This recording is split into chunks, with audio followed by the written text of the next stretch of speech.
دعاء استقبال رمضان.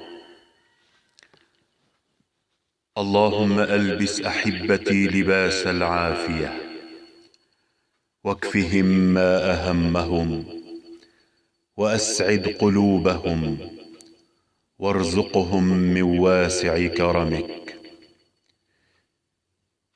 اللهم بلغنا شهر رمضان وليلة القدر التي أنزل فيها القرآن، واجعلنا يا الله في أحسن حال، واجعلنا من المخلصين المخلصين.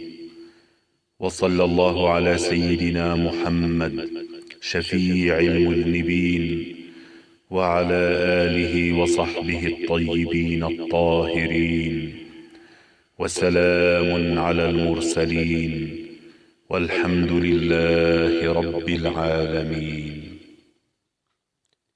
دعاء بصوت سفير المداد.